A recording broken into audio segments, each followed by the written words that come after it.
Ayan, magandang araw, magandang hapon sa ating lahat, no, sa mga kapwa ko nagmamahal sa ating Kuya Dave, mga legit supporters, no, or Dave supporters at Tikram supporters, no. So, sa mga kapwa ko OFWs na nasa iba't ibang bahagi po ng mundo, ay magandang araw po sa atin. Sana nasa mabuting kalagayan po ang bawat isa sa atin, no? Ngayong hapon po ay gusto ko lang pong magbigay, no, ng reaction, no, patungkol po sa nangyaring aksidente na kinasasangkutan po, no, ng motor ng ating Kuya Dave kamakailan, no. So madami po kasing reaction, no, ng mga kapwa po natin, no, na magulang, no, magkakaiba, no, ang reaction.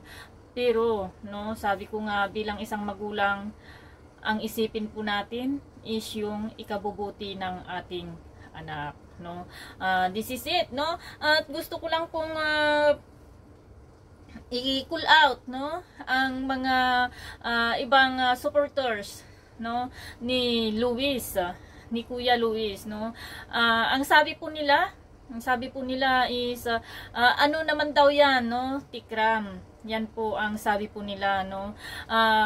Buti pa daw yung ibang tao is pinaglalaban, pero ang sarili daw po niyang anak ay kinakagalitan. Yan po ang comment ng ibang Luis supporters, no. At sa mga ibang supporters naman ng ating Kuya Dave is naiinis sila or nagagalit na naman po sila kay Tatay Ram na walang dahilan, no, dahil po sa videos na napanood po nila na nagalit, no, nakita yung inis or galit ni Tikram kay Kuya Dave at kay Luis dahil nga po doon sa nangyari na aksidente, no. So ganito lang po yan, guys, no. Bilang isang magulang, ilagay po natin, pero alam ko karamihan lahat tayo ay magulang, no. Lahat po tayo ay may mga anak, no. Ilagay po natin ang kalagayan po natin, lagay po natin ang katauhan po natin sa kalagayan ni Tikram that time, no. Ang anak mo po ay nadisgrasya o kaya pinahiram niya ang kanyang motor at nadisgrasya, no, na lumipas ang araw, hindi po alam ng kanyang magulang, no. So ano po ang mararamdaman nyo? I myself, naranasan ko po yan, no, naranasan ko po yan. Hindi ko po mismo anak, pamangkin po namin, pamangkin po namin yan, no. Pumunta po siya ng Daguman, no, at the same time hintay po kami ng hintay ng gabi kasi kainan na po is wala pa rin po, no. Ito po tong pamangkin namin po na ito ay ang nagpalaki po dito ay ang asawa ko at ang kanyang magulang, no. Kumbaga siya po ay parang bunsong kapatid na po nila pero anak po ng sinundan na kapatid ng asawa ko, no. Hintay po kami ng hintay ng pag-uwi niya sa gabi kasi gabi na po, hapunan, no. Kasi nung hapon na yun is nagpaalam po siya, pupunta lang po siya sa isang municipality sa Daguman, no. After that wala po, no, wala pa po siya, no. Ang tagal po naming naghintay. Sa ibang tao pa po namin nalaman na nadisgrasya siya, no. So nakakagimbal na balita yan, guys, nakakagimbal at nakakagalit kasi instead na sa kanya mo malalaman, sa ibang tao pa. So ganun din po ang kay Tikram, no. Si Tikram po ay inako niya, no, responsibilidad niya po si Kuya Dave, si Luis, anuman sa mga bata na nandun sa pamamahay niya, responsibilidad po din niya yung mga yun, no. So lalo na po sa ating Kuya Dave at kay Luis kasi siya na mismo, no, ang nagpapaaral sa mga ito, no. Sinabi niyang mga anak na niya ang mga ito, no. So tignan po natin, no, tignan po natin yung senaryo, no. Ang anak mo nadisgrasya yung motor na iba ang may gamit, no. Ano pong iisipin mo? Hindi mo, wala kang kaalam-alam, ang alam mo andyan lang po yung motor, no, na nakaparking, di po ba? Ang alam mo andyan lang po yung motor na nakaparking. Pero biglaan sasabihin, no, na nadisgrasya yung motor at may sira. Ano pong mararamdaman nyo? Hindi po ba magagalit ka kasi yung motor, opo, no? Sinabi ko po sa isang live ko na motor is motor. Material na bagay lang po yan, mapapalitan kaysa sa buhay. Hindi po ba? Hindi mo po maiwasan ang magalit, no? Na yung motor may sira na hindi mo pala alam. No, na disgrasya na hindi mo pala alam, no, pinagamit mo sa iba na hindi alam ng iyong tatay at doon na disgrasya siya, no. Yes, thankful si Tikram na ang kanyang panganay ay hindi po nakasakay sa motor na iyon, no. Ang talagang kinainisan lang po ni Tikram ay yung hindi po nila ipinaalam sa kanya agad-agad, no. Dinala na yung bata sa ospital na wala pa pong alam ang kanyang tatay. So, dyan po nainis si Tikram. Kahit ikaw, isang magulang ka guys, no? Isang magulang po kayo sa mga anak nyo. Kunting paglilihim nga lang ng mga anak nyo, di ba? Kunting paglilihim nga lang ng mga anak nyo sa inyo is nagagalit kayo. How much more? How much more yung napakalaki na yun, no? Hindi lang po motor ang pinag-uusapan po dito, no, kundi po yung buhay po, no, yung kalagayan po ng nakasakay sa motor, no. Iyan po ang kinakagalit ni Tikram kay Kuya Dave at kay Luis. Hindi po nagagalit si Tikram na walang dahilan. Bakit? Baliw ba si Tikram na magagalit sa kanyang mga anak na walang dahilan? Hindi po. Alam nyo, no? At alam naming lahat, nating lahat, kung gaano kamahal ni Tikram si Kuya Dave. Di po ba? Pero ewan ko po, no? Ewan ko po sa inyo. Sa sinabi lang po ni Tikram kay Kuya na yun is, ang dami nyo na naman pong dak-dak na hindi nyo iniintindi.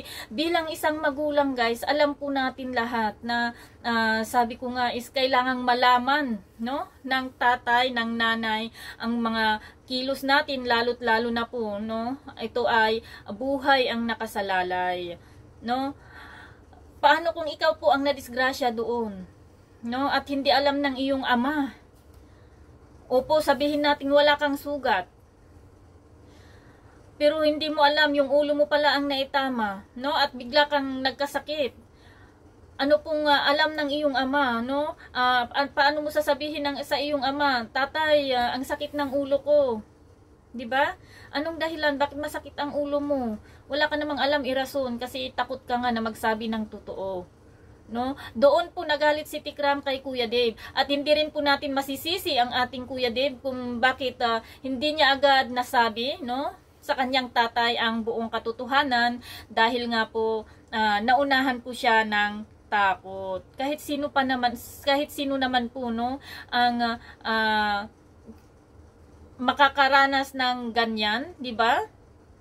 Na pinahiram mo yung motor mo, hindi alam ng tatay mo, tapos biglang na disgrasya at nagka-damage siya, no? Siyempre matatakot ka. Yung damage kasi na yun is papaayos na naman. Pera na naman po ang kailangan, no? Huwag niyong sabihin na naman na marami namang pera si Dave.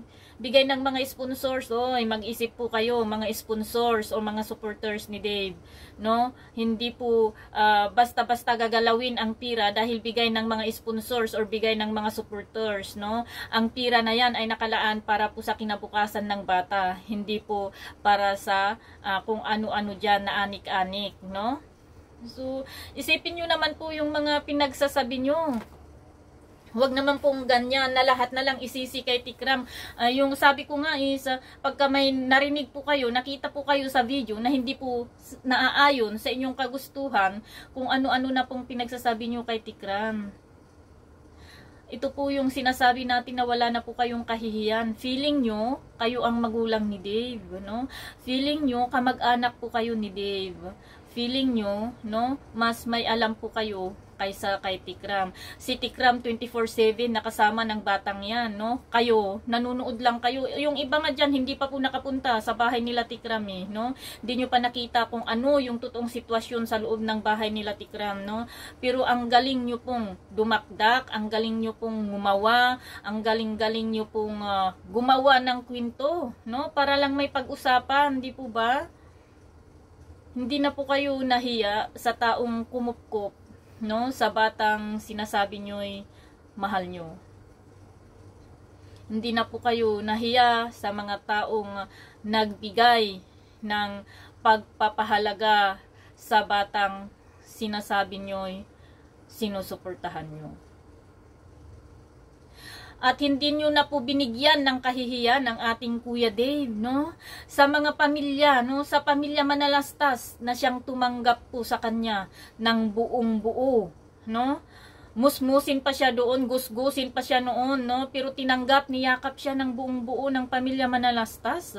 Ngayon, yung bagay na lang na yan is kung ano-ano na naman ang lumalabas sa inyong mga bunganga para lang po mapasaktan si Tikram. Guys, hindi po gawain yan ng mga magulang. Gawain po yan ng totoong bashers. Gawain po yan ng may inggit sa katawan. No? Instead, sabi ko nga na magpasalamat po tayo kasi ang ating Kuya Dave ay very safe, no? Safe po ang ating Kuya Dave, yung motor lang po niya, no? Ang nadisgrasya, no? At instead, naintindihin po natin yung kalagayan ni Tikram bilang isang magulang, no? Kalagayan ni Tikram na itinuring na anak ang ating Kuya Dave at pati na rin si Luis, no? Kalagayan ni Tikram na siya ang pinakamalapit ngayon sa puso ng ating Kuya Dave, no? Imbis na intindihin po natin yun, ay binabatikos pa po natin na walang kapaguran, no? Alam nyo, sa akin bilang isang ina, naiintindihan ko po, no? Yung pinanggagalingan ni Tikram. Bilang isang motorista din po, naiintindihan ko kung bakit ganun ang reaksyon ni Tikram. No? Kasi may binata rin po ako, 2 po ang binata ko at mahilig din po yan sa motor-motor. No? Totoo po yan, mahilig din po sila sa motor-motor, mahilig din po sila sa pagdra-drive, no? Kaya naiintindihan ko ang mga reaksyon ni Tikram patungkol po sa paglilihim ng ating Kuya Dave at ni Luis sa nangyari sa motor na naghintay pa po ng araw, no, bago po nila pinagtapat. Tama lang yun, yung ginawa ni Tikram. Kasi karapatan ni Tikram na pagalitan ang kanyang anak. Pero kayo, wala po kayong karapatan na pagsabihan ng kung ano-ano si Tikram. No? Si Tikram lang po, no? Si Tikram lang po, sa ngayon po ay si Tikram lang po, no, ang may karapatan. Mas malaki ang karapatan ni Tikram na pagalitan ang kanyang anak, na sabihin kung ano ang dapat gawin ng kanyang anak. Alam niya kung ano po ang makakabuti sa kanyang anak kasi siya po ang pinakamalapit sa puso ng ating Kuya Dave. No?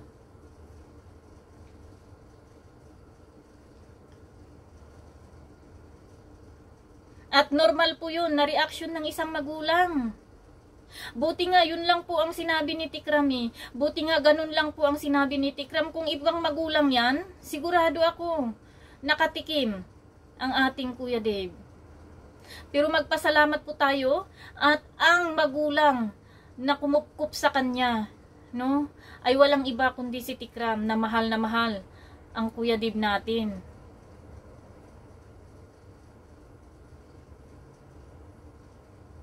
Biruin mo na disgrasya ang motor ng anak mo, hindi mo alam. Andyan yung anak mo, pero yung driver pala ng motor dinala sa ospital, di ba? Oh. Tapos yung reaction lang niya na yun, ang dami nyo na namang kuda. No? Yung reaction ni Tikram na yun sa video niya, ang dami nyo na namang kuda. Karapatan niya, no, na magalit. Bilang isang magulang. Hindi po masama na pagalitan ang iyong anak kung ito po ay ikabubuti niya. No? Bilang pagresponde sa maling gawain ng anak, kailangang ipakita mo yung galit mo para makita niya, mali pala yung ginawa ko, kaya pala nagagalit si tatay kasi ganito nga naman din, no? Hindi ko dapat sana itinago yun, dapat pinagtapat ko agad sa kanila. 'Di ba? Kayo naman kasi, kung nakita nyo lang na galit si Tikram, hindi mahal ni Tikram si ganito, hindi mahal ni Tikram si ganon, no? Ang pagmamahal hindi po pwedeng i-spoil ng isang tao. Ang pagmamahal po dapat balance.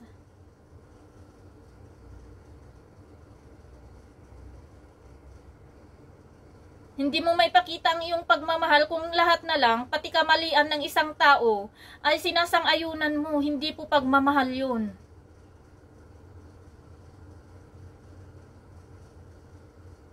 Kailangang itama mo ang mali na gawain. No? At kailangang ipirsa mo ito, ipakita mo, no? Ang pagka-seniority mo sa kanila para makita po nila na mali nga po sila. Ano yun? Ang laki ng kasalanan mo, tatawa ka pag sasabihin mo sa iyong mga anak, no? Ang laki ng kasalanan ng iyong mga anak sa iyo. Pag sasabihan mo sila, tumatawa ka. Paano po maniniwala yung mga bata sa iyo? Paano po magkakaroon ng respeto yung mga bata sa iyo? Kung nakikita naman po nila na hindi ka seryoso sa yung mga sinasabi.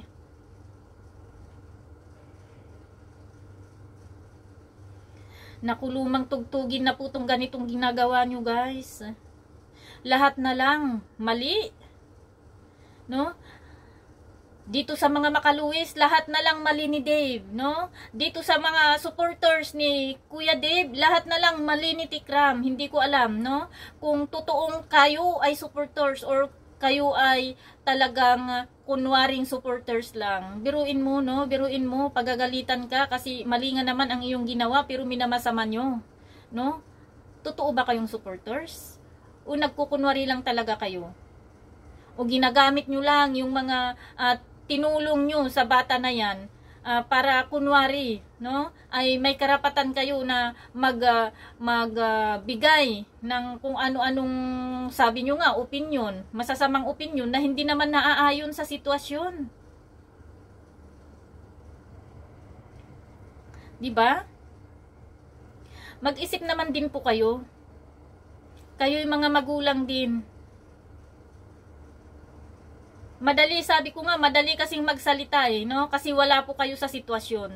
Pero kung maranasan nyo yan, tignan natin, baka mas masahol pa po sa ginawa ni Tikram ang iyong gagawin sa inyong mga anak. Sabi ko, ako alam ko, kasi naranasan ko na po yan, no?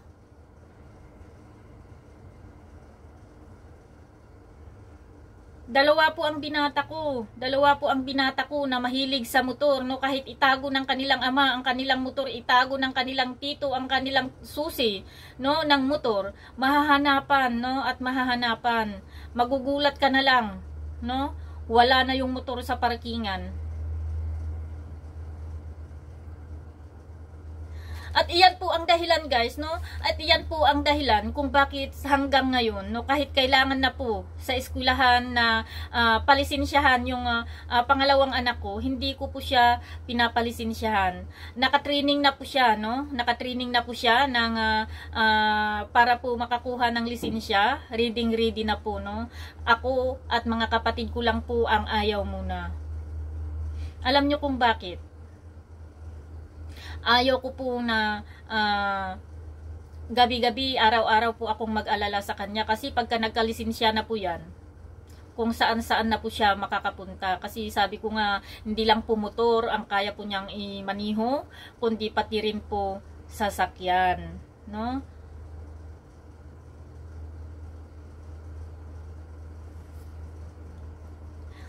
Wag po naman tayong ganito, guys, na lahat na lang ng bagay ay ipupuna po natin kay Tikram, no? Bilang isang magulang, bilang sabi ko nga is siya po ang numero 1, no? Siya po ang unang-unang masasaktan kung may mangyari po sa ating Kuya Dave, no? Sila po ang unang maghihinagpis kung may masamang mangyari sa ating Kuya Dave. At sila din po, no, ang magtatama, no, ang magtuturo sa tamang landas sa ating Kuya Dave. Kasi sila po ang laging kasama ng ating Kuya Dave 24/7, everyday, no, guys, everyday. Tayo, nandito lang tayo, nakikita lang natin yung mga videos. no? Ang ambag lang po, sa totoo lang, ang ambag lang po natin is yung panunood ng mga videos ng ating Kuya Dave, no? At minsan yung iba, yung mga sponsors, yung pagbibigay ng material na bagay, yun lang po ang ambag natin, no? Pero yung pagbuo, paghubog ng pagkatao ng ating Kuya Dave ay kila Tikram po yan nakasalalay. So kung paano po nila idisiplina, hayaan po natin kay Tikram yan. Kasi sa kanya po nakasalalay ang pagiging mabuting anak, pagiging mabuting mamamayan, pagiging mabuting tao ng ating Kuya Dave.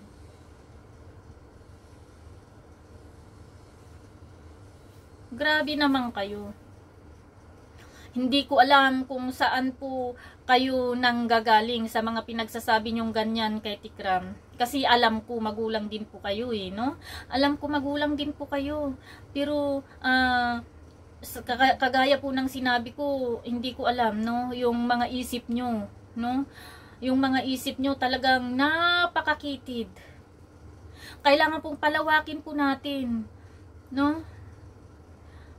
Magiging broad-minded sana tayo, guys. Para sa ikabubuti ng lahat. Hindi ganyan na kunting bagay lang, mumakngak ka, mumakngak sila, mumakngak kayong lahat. No? Sa totoo lang, totoo po ito, no? Yung ibang supporters ng ating Kuya Dave, is wala po kayong pinagkaiba sa supporters ni Luis. Masaktan man kayo o hindi, totoo po itong sinasabi ko, no? Wala na po kayong pinagkaiba sa supporters ni Luis. Na kunting bagay lang, ay Tikram, kunting bagay lang, wag ganyan, ganito, bakit ganyan, ganyan, di ba? Ganyan po ang mga supporters ni Luis. Nakikipag-unahan na rin po kayo. Totoo po yung sinasabi ko, no? Totoo po yung sinasabi ko, kaya hindi ko alam, no? Kung saang banda yung sinasabi nyong mahal nyo si Kuya Dave. Pero ayaw nyo naman, no? Na maitama yung mali para sa kanya.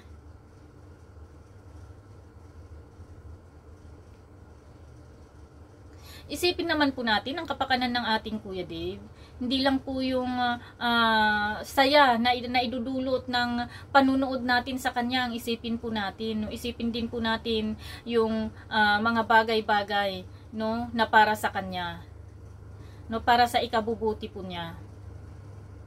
Kasi sabi ko nga, as of now, walang ibang magtuturo kay Kuya Dave kundi ang kanyang tatay.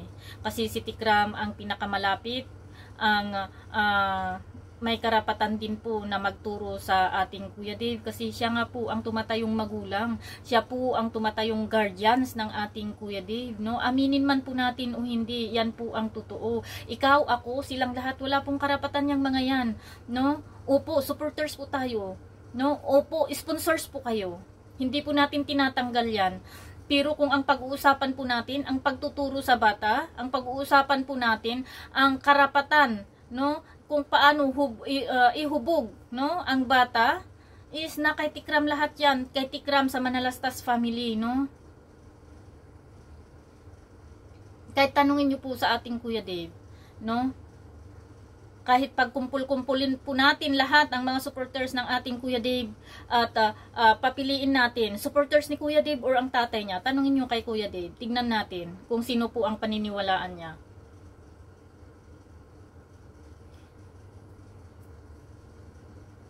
Sana po mag-isip-isip po muna tayo bago po tayo magbitaw ng mga salita. Katulad po ng sabi ko, hindi lang po tayo, no, mga supporters ni Kuya Dave, ang viewers ni Tikram. Marami pong solid Tikram supporters dyan, no, na minsan is, sabi ko nga is, naiinis na po sa inyo. Na lagi na lang may nakita kayo sa videos, kasalanan ni Tikram. No? Sa mga ibang supporters ni Dave at lahat ng supporters ni Luis, marami pong Tikram supporters, no, na naiinis na po sa inyo. Kasi kunting kimbot lang ni Tikram, kasalanan ni Tikram. Wala nang tamang ginawa si Tikram para po sa inyo, no? Sabagay, sabi ko, mangilan-ngilan lang kayo na supporters ni Kuya Dave na ganyan. Mas marami pa rin po kami na supporters na nakakaintindi. Mas marami po pa rin kami na supporters ni Kuya Dave na sabi ko nga, iginagalang namin yung karapatan ni Tikram bilang ama ng ating Kuya Dave na i-mold, yung pagkatao, nahubugin yung pagkatao ng ating Kuya Dave. Pero sana rin, no? Sana rin kahit papaano ay ibigay natin yung pagkakataon na yun kay Tikram, no? Ipakita natin yung suporta po natin kay Tikram, hindi man po sa mga videos niya, kahit hindi niyo na panoorin yung video ni Tikram, basta ipakita natin yung suporta natin kay Tikram na nasa likod tayo, no? Sa pagpapalaki or sa paghubog ng katangian ng ating Kuya Dave, no? Para sa ganun ay maging mabuting mamamayan siya. 'Di ba? So, at kayong mga makaluwis, no? Kayong mga Luwis supporters din dyan, no? Anong sinasabi nyo na ibang tao pinaglalaban ni Tikram pero yung anak niya hindi niya kayang ipaglaban? Guys, kayo po ang pumunta sa sitwasyon ni Tikram para alam nyo po kung ano po yung sinasabi ni Tikram. No? Pari-parihas na po kayo. Pari-parihas na po kayo. Ang gusto nyo lang is, sabi ko nga, ang gusto nyo lang is magandang panuorin eh. Ang gusto nyo lang is puro masasaya lang. Yung, alam nyo, yung pagtanggap ni Luis ng regalo, pagtanggap ni Kuya Dib ng regalo, ng mga blessings, di ba? Yung pamumuri ni Tikram kay Luis, pamumuri ni Tikram kay Dib. Pero yung pagsawata po nila sa kanilang maling ginawa, ay nagagalit po kayo, no? Kaya kayo po ay hindi totoong supporters, no? Opo, nanonood po kayo, no? At sabi niyo nga, is supporters kayo pero hindi po ninyo totoong sinusuportahan o minahal ang mga bata, no? Supporters lang kayo sa salita. Wala po dito yung pagmamahal nyo. Hindi po nakaukit dito sa puso nyo yung pagmamahal nyo sa mga bata. Kasi sabi ko nga pati yung mali naman talaga, no? Maling-mali na ilihim mo ang nangyari na yun sa iyong magulang. Pero tayo pa, no? Kayo pa ang may ganang magalit, no? Kay Tikram. Dahil po nagalit siya kay Kuya Dave at kay Kuya Luis dahil sa paglilihim po nila, no? Wala po kayong karapatan. Wala po kayong karapatan. Kahit sabihin mong milyon na ang naitulong mo kay Tikram or kay Dave, no? Wala pa rin po tayong karapatan na magalit kay Tikram. Kasi siya at siya lamang po, no? Ang may karapatan na magturo, no? Opo, no? Yung mga basic na pagtuturo, sige, no? Karapatan mo ring turuan na, oh, Dave, ganito ang gawin mo, suggestion ba, no? Pero yung mga ganyang bagay, no? Si Tikram ang nakakalamang sa ating lahat. Kaya kung maaari po, ibigay po natin ang respeto sa bawat isa. Ibigay po natin ang respeto sa magulang na itinuring ng ating Kuya Dave, no? Sabi nga natin, hindi nyo mamakuhang mahalin si Tikram, yes, kahit kunting respeto lang po bilang nagmamahal sa sinasabi nyong minamahal nyong bata. Wag po sana nating tanggalin, no, yung turo or aral na nakuha po natin sa istorya ng buhay ng ating Kuya Dave.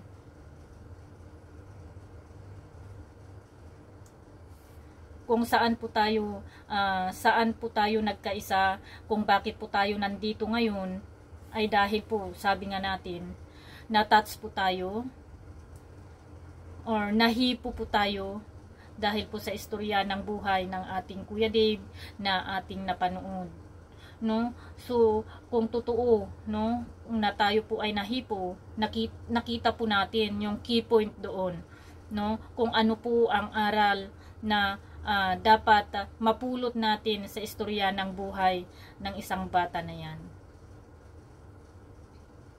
Di po ba?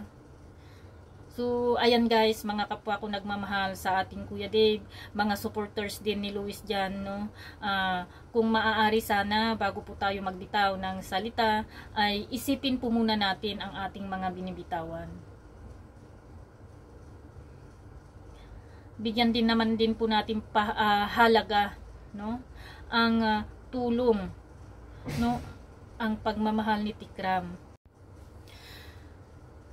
sana sa uulitin guys, no, maging ano din po tayo, mapagmasid, maging sabi nga natin is maging makatao din po tayo sa ating mga binibitawang salita. Kasi yung mga sinasabi natin guys, hindi lang po iisa, no? Ang pinaaanuhan nyo po doon, pinatatamaan nyo or sinasaktan nyo doon, no? Sinasaktan nyo din po ang ating Kuya Dave. Sinasaktan nyo rin po si Luis. Kasi sabi nga ng ating Kuya Dave, yung mga masasamang sinasabi natin patungkol sa tatay niya, no? Ay siya ang makakalaban natin, di po ba? So, gusto nyong makalaban nga ang ating Kuya Dave. Kung ganyan ang ating ginagawa. So, ayan po guys, no? Next time, sa mga, sabi ko nga sa mga napapanood po natin na video, is intindihin po muna nating mabuti. No? Tingnan po muna natin yung kung saan nanggaling yung galit, kung saan nanggaling yung salita na nabitawan doon, no? Bago po tayo pumutaktin. Kasi hindi lang po tayo ang supporters, hindi lang po tayo ang viewers. Marami pong mga viewers dyan na sabi ko nga is nakapanood, no, sa mga sinasabi natin, nakabasa sa mga comment natin. Wag naman pong ganito, no, ang gagawin natin sa araw-araw na lang na pag-upload ni Tikram ng mga videos ng mga bata, no, may masasabi tayong mali, no, sa kanila, no. So, ayan guys, sa mga supporters ng ating Kuya Dave, pagpatuloy lang po natin ang pagsuporta sa ating Kuya Dave, no? Huwag po tayong paaapekto sa mga ganitong nangyayari. Ang isipin po natin ay ang ikabubuti ng ating Kuya Dave, kung saan po siya masaya, no? At pasalamatan din po natin, sabi ko nga, huwag po nating kalimutang pasalamatan si Tatay Ram, si Nanay Jack, no, sa paghubog, no, sa pagkatao ng ating Kuya Dave, at pati na rin po kay Tito John at sa family Manalastas, no. Sila po ang dahilan kung bakit ang ating Kuya Dave ay napaka bait na bata, napakagalang na bata, at lalong-lalo na po yung spiritual teachings niya, no, yung pag-grow niya spiritually is napakabilis po, no. Malalim na po ang kaalaman ng ating Kuya Dave tungkol po sa salita ng Diyos, at alam ko na naiintindihan niya, no, kung bakit nagalit si Tikram sa kanila ngayon. So, to you, Kuya Dave, mag-iingat ka lagi, no? And thankful kami sa iyong buhay, no? Na siyang dahilan kung bakit po kami nagkakilala ngayon dito sa social media. At nagkaroon po kami ng mga maraming kaibigan ng dahil po sa iyo. And happy paano ba sabihin to, hindi naman graduation kasi moving up eh, no. Enjoy mo ang moving up mo, kuya, whether may award ka o wala, is still, no, mahal ka namin, no. Kung paano ka namin minahal nung nasa Divisoria ka pa, hindi ka pa nakakapunta kay tatay mo, hanggang ngayon ganyan ka pa rin po namin kamahal. And ingat ka lagi, at sa ating lahat mag-iingat po tayo lagi, and see you tonight guys, see you tonight, and thank you for watching, and thanks for the support, no, sa ating maliit na channel. Bye!